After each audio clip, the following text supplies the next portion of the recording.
Welcome to section 2.4. This is the 21st session of the CISSP exam prep series. In this session, we'll build the human layer of security through learning. We'll answer several questions. What is the difference between awareness, training, and education? How do you keep a program fresh? Who are security champions, and what is gamification? And how do you prove the whole thing actually works? Why does this matter beyond the exam? Because every control you deploy ultimately depends on people changing their behavior. Picture a software company that buys the best email filtering money can offer, yet its developers still click malicious links because no one taught them the warning signs. A well-run awareness program is what converts policy on paper into habits in practice. Without it, your technical investments quietly leak value.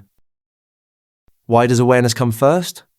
Because you cannot train people on something they do not yet take seriously. Awareness brings security to the forefront and builds a common baseline of understanding across everyone, from senior executives to temporary interns.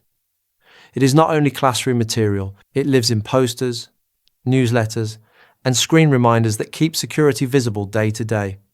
Picture a lobby screen quietly reminding staff to lock their machines. Awareness must be fresh, creative, and updated often, and it has to be reinforced by leadership. If executives visibly ignore the rules, everyone else will too. What exactly is training, and how does it differ? Training teaches employees to perform their tasks in line with the security policy. Where awareness builds a shared foundation, training is targeted to groups with similar job functions and focuses on specific skills. It is an ongoing administrative control, sustained for every employee throughout their time with the organization. Picture teaching a new support team the exact steps for verifying a caller's identity before resetting a password. That is training, concrete, and role-specific. Methods should be revised over time, with metrics collected so you can measure and improve the results. How does education go beyond training? By teaching far more than the daily job requires. Education is a deeper pursuit, usually tied to certification or professional advancement. A security professional needs broad knowledge of the whole environment, not just their own narrow tasks. It is typically sourced from external third parties rather than built in-house. Picture someone studying for a professional certification to move into a security leadership role.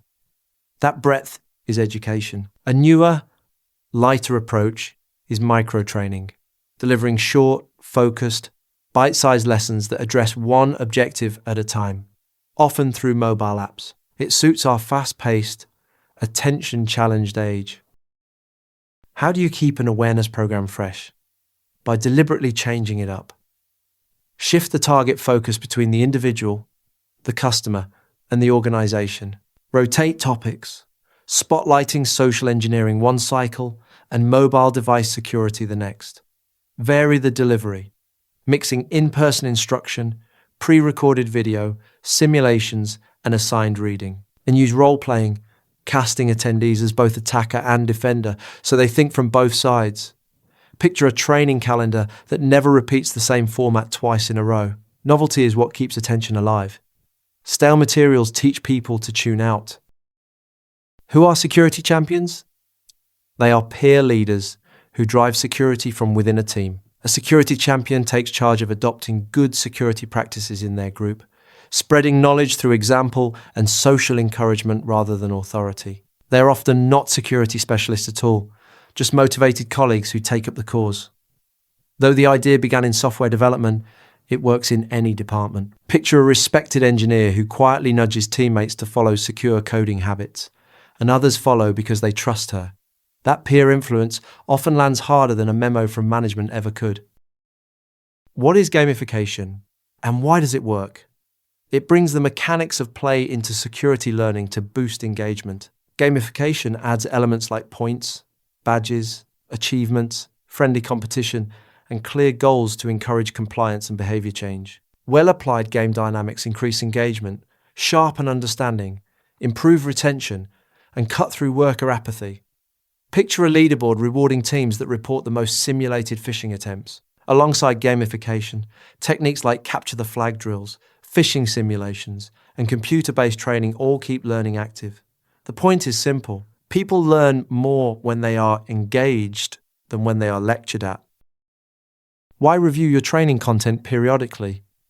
Because material goes stale, and stale training quietly fails. Periodic content reviews keep the program aligned with business goals, the organizational mission, and current security objectives. They are your chance to adjust focus, add or drop topics, and fold in emerging trends like cryptocurrency, blockchain, and artificial intelligence. Picture a curriculum that adds a module on artificial intelligence risks as those tools spread through the workplace. Without regular reviews, materials drift out of date and workers start inventing their own informal, unreliable guidelines. Keeping content current is a core governance responsibility. How do you handle a policy violation? By first determining intent. A violation is simply a user breaking a rule, but the right response depends on why. An internal investigation should establish whether it was an accident or deliberate. If accidental, the fix is retraining and perhaps new safeguards. If intentional, the response scales with severity, from retraining to reassignment to termination. Picture an employee posting an internal memo to a public social network. If it was harmless, it is minor. If it exposed a company's secret or customer data, it is serious. And remember, some violations trace back to manipulation by an outside attacker, not the worker's own choice. How do you prove the program actually works? Through ongoing effectiveness evaluation. Never assume that attending a session means someone learned anything or changed their behavior. Measure it. Give a quiz right after training, then a follow-up quiz a few months later to test retention. Review incident logs to compare security violations before and after the program. Picture a steady drop in employees clicking simulated phishing links over successive quarters. That is proof the training is landing. A well-designed program should measurably reduce security incident costs, ideally far more than the program itself costs, delivering a real return on your security investment.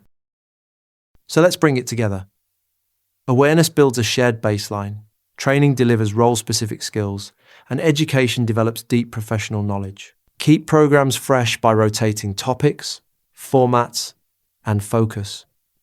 Empower security champions and use gamification to drive real engagement. Review content periodically to stay current, handle policy violations according to intent, and prove the whole thing works through quizzes and incident metrics. Your people, well taught, become your strongest control. The MCQs covering all the topics and concepts from this session are available on rucloud.com. Practice the chapter-specific MCQs before moving on to the next session. Thanks for watching. If you have any questions or feedback, post a comment below or email us. I will see you in the next session.